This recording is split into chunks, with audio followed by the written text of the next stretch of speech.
नमस्कार, मैं हूं अंकुर। आप देख रहे हैं सत्य हिंदी। एक नजर अब तक की सुर्खियों पर।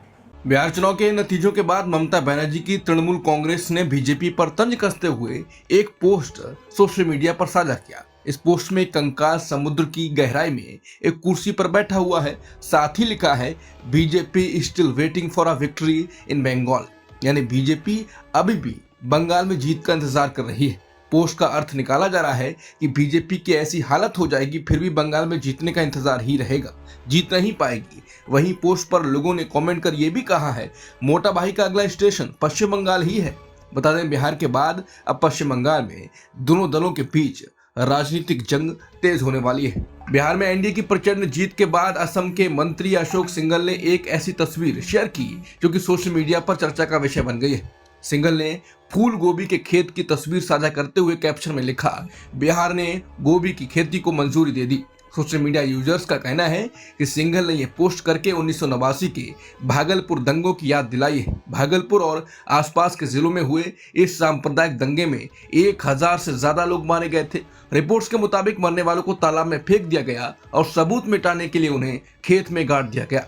ऊपर से गोभी बो दी गई। ये वाकया लोगाई गांव का है। यहाँ दंगाइयों ने 116 मुसलमानों को मार डाला और फिर लाशों को खेत में दफना दिया। ऊपर से फूल गोभी बो दी गई। बाद में जब खेतों की खुदाई हुई तो 116 नरकंकाल बरामद किए गए। मार्च 2025 में नागपुर में हिंसा के दौरान कुछ लोगों ने सोशल मीडिया पर गोभी के खेत की तस्वीर साझा की थी। वहीं मई महीने में कर्नाटक बीजेपी के आधिकारिक एक्स अकाउंट से गोभी के खेत की तस्वीर शेयर की गई थी। ये छत्तीसगढ़ में माओवादियों के मारे जाने पर तंज था। एक यूजर ने कहा कि गोभी के खेत की तस्वीरें शेयर करके दक्षिणपंथी नरसंहार का भी महिमा मंडन कर रहे हैं। एक अन्य यूजर ने कहा कि विश्वास नहीं होता कि एक मंत्री इस तरह का पोस्ट कर सकता है।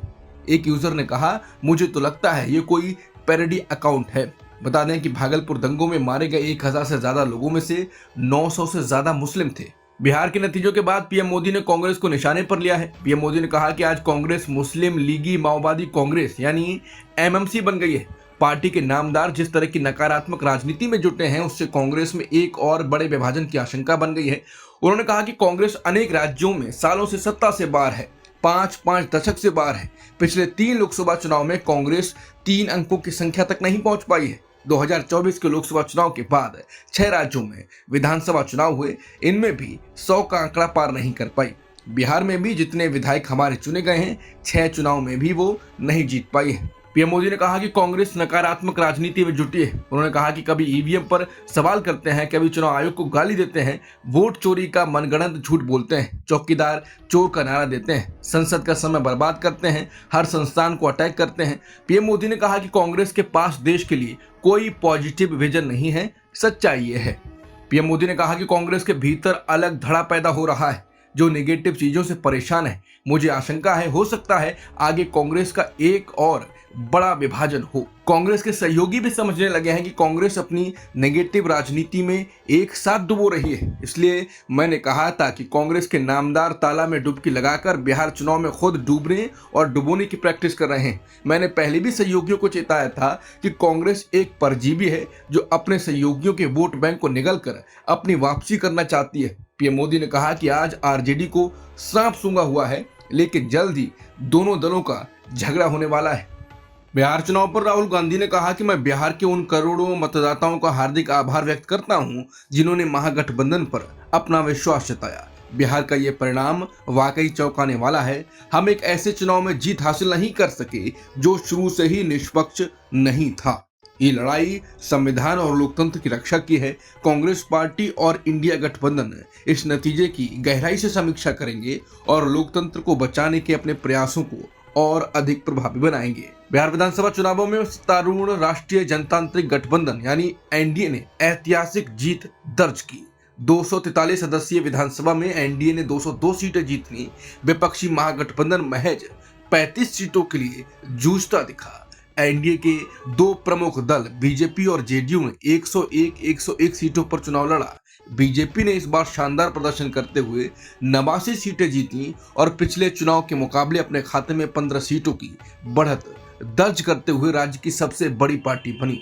जेडीयू ने भी जोरदार वापसी की और 85 सीटों के साथ 42 सीटों की बढ़त हासिल की। 2020 में जेडीयू को मात्र 43 सीटें मिली थी, लेकिन इस बार पार्टी ने इसमें शानदार सुधार किया और करीब दोगुनी सीटें जीती। फिर भी बीजेपी गठबंधन में अपनी प्रमुख भूमिका बरकरार रखते हुए जेडीयू से आगे है। 2020 में बीजेपी ने पहली बार जेडीयू से अधिक सीटें जीतकर गठबंधन में वर्चस्व स्थापित किया था और ये ट्रेंड जारी है। विपक्षी महागठबंधन की हालत बेहद खराब है। ये कुल 35 सीटों पर जीता, आरजेडी 25 और कांग्रेस 6 सीटों पर सिमट गई। लेफ्ट पार्टियां भी कमाल नहीं कर पाई। बिहार विधानसभा चुनाव 2025 के नतीजों ने एक बार फिर साबित कर दिया है कि अल्पसंख्यक वोटों का बंटवारा विपक्ष के लिए कितना घातक साबित हो सकता है। पूर्वी बिहार के सीमांचल क्षेत्र में एआईएमआईएम की अप्रत्याशित उछाल ने मुस्लिम बहुल सीटों पर महागठबंधन के उम्मीदवारों को पटखनी दे दी। इस वोट विभाजन का फायदा सीधे एनडीए को मिला, जिससे भाजपा नीतीश कुमार गठबंधन ने कई महत्वपूर्ण सीटें हासिल कर ली। चुनाव विश्लेषण से पता चलता है कि एआईएमआईएम ने 25 उम्मीदवार उतारे, जिनमें अधिकांश सीमांचल के थे। पार्टी ने 9 सीटों पर बढ़त बनाई या जीत दर्ज की, जहां मुस्लिम आबादी 40% से अधिक है। इनमें से अधिकतर मामलों में एआईएमआईएम ने महागठबंधन के प्रत्याशियों को हराया। किशनगंज में कांग्रेस ने एकमात्र सीट जीती, जबकि आरजेडी और सीपीआईएमएल लिबरेशन को कोई सफलता नहीं मिली।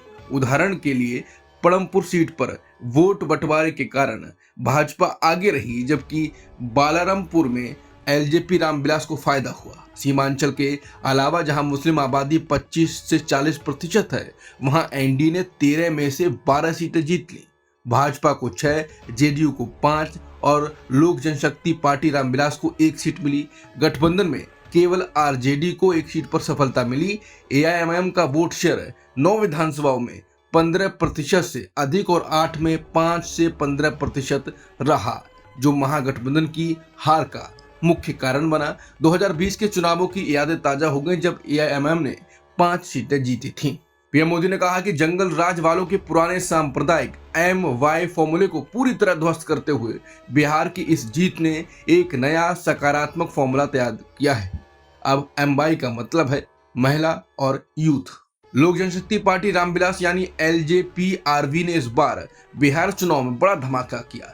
पार्टी ने जिन 29 सीटों पर चुनाव लड़ा, उनमें से 19 पर जीत हासिल की। चिराग पासवान की इस मजबूत वापसी ने एनडीए के भीतर उनकी पकड़ और मजबूत कर दी। दिलचस्प बात यह है कि इन 19 सीटों में से 17 सीटें 2020 के चुनाव में महागठबंधन के पास थी, यानी चिराग की पार्टी ने सीधे तौर पर एनडीए को नई बढ़त दिलाई और गठबंधन को 200 सीटों का आंकड़ा पार करने में मदद की। एलजेपीआरवी की शुरुआत 2021 में हुई थी, जब चिराग पासवान के चाचा पशुपतिनाथ पारस ने पार्टी में टूट कराई और 5 में से 4 लोकसभा सांसद अपने साथ ले गए। ये सब रामविलास पासवान की मृत्यु के कुछ ही महीनों बाद हुआ। चिराग पासवान की इस चुनावी सफलता को उनकी राजनीतिक मजबूती की वापसी माना जा रहा है और बिहार की राजनीति में उनकी भूमिका अब और बढ़ सकती है। कांग्रेस नेता जयराम रमेश ने कहा कि बिना किसी शक के बिहार के चुनाव नतीजे बड़े पैमाने पर हुई वोट चोरी को दिखाते हैं, जिसका मास्टरमाइंड प्रधानमंत्री, गृहमंत्री और चुनाव आयोग हैं। भारतीय राष्ट्रीय कांग्रेस अपने संकल्प को दोहराती है। वो संविधान की रक्षा और लोकतंत्र को बचाने की अपनी मुहिम को अब और ज्यादा मजबूती के साथ जारी रखेगी। कांग्रेस नेता पवन खेड़ा ने कहा कि चोर तो छिपकर चोरी करते हैं, जो बिहार में हुआ है ये खुलेआम डाका है। वरिष्ठ वकील संजय हेगड़े ने कहा कि अब तक तो मीडिया में उत्तर कोरिया जैसी चापलूसी देख रहे थे, अब चुनाव नतीजे भी उत्तर कोरिया जैसे दिख रहे हैं। बिहार विधानसभा चुनाव में एनडीए की जबरदस्त जीत के बाद सियासी प्रतिक्रियाएं तेज हो गई।